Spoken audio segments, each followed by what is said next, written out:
Uh, let's talk about Avatar.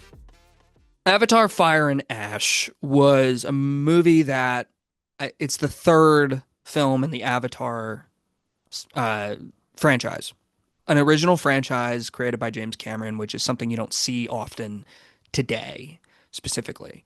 Um, James Cameron's a masterful filmmaker. He's a unbelievable prophet for Hollywood, right? He's made movies that just, I mean, it's Titanic and Avatar just absolutely kill it at the box office. And he's obviously made some of the greatest action movies of all time in Aliens and the Terminator films.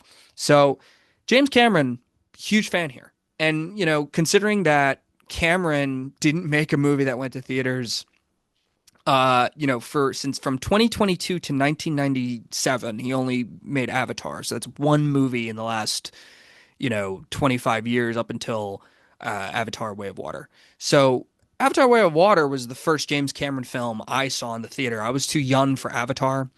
Way of Water was a moment for me where I realized what made people really enjoy this franchise. It's a spectacle.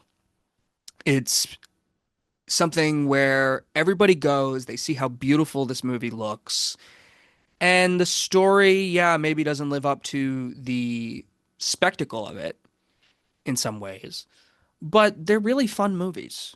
And you leave and you're happy that you experienced that. And yeah, they could be too long. They can maybe, if you're not as into the effects and you're more into story, you may be upset about that. And I am a story guy myself. I love a good story, right? I'm always story first. And story is what is the biggest part of a movie. It's the biggest part of a movie, is the script, is the story. However, they're not terrible stories. Are they a little hollow? Are they a little surface level? Are they a little simple? Yes. But they're not terribly written. Like, these are not terribly written stories. They're just surface level. They're just simple. They just feel like things you've seen before, but good things you've seen before. These are not awful stories. Maybe you like to see more risks being taken, but that's basically it. And I think that's people's biggest issues with the Avatar movies. They feel like they're copy and paste a little bit. I disagree in some ways with, especially with the first one. The first one and Way of Water, in my opinion, are different because you introduce a family dynamic to Jake Sully, which makes him such an unbelievably better character. Let's talk about Sam Worthington. Sam Worthington is an actor that I'm not always the biggest fan of. In fact, I don't even think he's particularly that good in the first movie. I don't think he had a lot to work with, but I don't think he's that great in the first movie, if I'm being real honest. And it makes people look into the Matt Damon story even more because Matt Damon's Matt Damon. It's also just a fascinating story. But Sam Worthington was the clear plan B of this franchise. And when you watch the first film, it's kind of like painfully obvious that that's the case. However, from the second film, you put him with a family dynamic, and Sam Worthington all of a sudden has something to work with. He now is a father, and he has to act like a father with military background. And because of this, Jake Sully is a much better character. Much better. He's so much more interesting. And he's becoming a character that I actually am a big fan of. Is he one of the greatest characters of all time? He doesn't need to be. He just needs to be fun, likable, and somebody I enjoy watching. And that has become Jake Sully. Every scene in Fire and Ash that he is in, I care and I am interested and I am excited to watch. And that's a good thing. That may not be the case for everybody, but I don't think it's talked about enough how much evolution Sam Worthington put into this performance and this character over the years. Avatar Way of Water, I thought he was excellent, and this is the same thing. And there's something that, the family dynamic with his kids adds to these Avatar movies, which is why I'm just going to go out and say it. I love the second one. I also really enjoyed this third one, and I think they're actually better than the first film by a hair. I genuinely, if you follow me on Letterboxd, I gave these 4-star ratings. Each film was given a 4-star rating because I genuinely think I feel the same about all three. And this movie's too long, but there was no moment. I'm going to be honest, there was no moment where I was bored. I was never bored during Avatar Fire and Ash. Some people, it's going to be the case. Maybe that's just me. For me, I was not bored. I enjoyed certain plot elements more than others, but collectively, it worked for me. These films are long, though, and there were times where it felt very similar to Way of Water in ways. There was an element that felt like it was the conclusion to the movie felt like a just a mix between the first Avatar and Way of Water, where you're basically getting sequences in the water and sequences in the sky. So that was very that was interesting and something I noticed right away.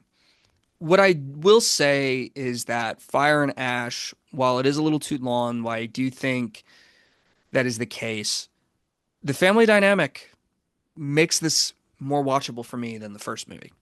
And I can't stress enough how important it is that I saw a film, a blockbuster film in theaters where it was packed, everyone enjoyed themselves, and everyone was quiet watching something. There was something therapeutic about that for a 3 hour and 15-minute movie. And reacting, laughing, clapping, like that was really great. And I don't think that's what these Avatar movies are. These Avatar films are there for that reason. And I'm very happy they exist. So there's going to be a lot of people that are very just, oh, it's the same thing over. Avatar is overrated. Because they're comparing it to, say, like a Star Wars, for example, or a Marvel or a DC, or whatever. Big blockbuster franchise. They're looking, they're saying, it is more of the same. This new film is not going to change your mind on Avatar. I can almost guarantee you that. If you didn't like the first film, or you maybe didn't like the second film, but you enjoyed the first film, I don't know. This isn't going to change your mind. But if you do appreciate blockbuster filmmaking, if you do appreciate James Cameron, if you do appreciate the theater experience, you're going to love this movie. And if you enjoy the Avatar films, if you enjoyed the first two Avatar films, it's not like this third one, you're not going to be like, oh my God, the third one was so much worse than one and two. I just don't see that at all. I just don't. I think that is something that I can confidently say. If you enjoyed the first two, you're going to enjoy this third one. If you didn't enjoy the second one in particular, you're probably not going to enjoy this one. And if you don't like the Avatar films or you just don't get it, you're not going to like this one either.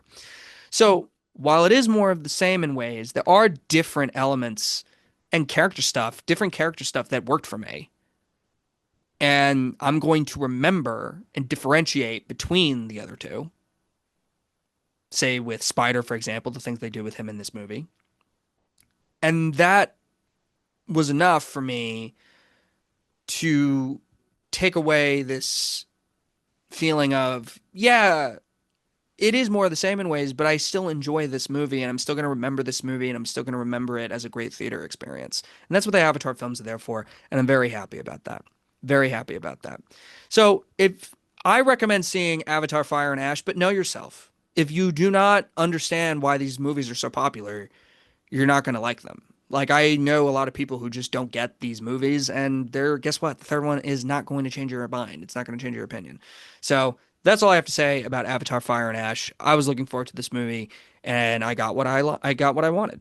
And I was late to the Avatar parade. I did not see it in 2009. So that's coming from me.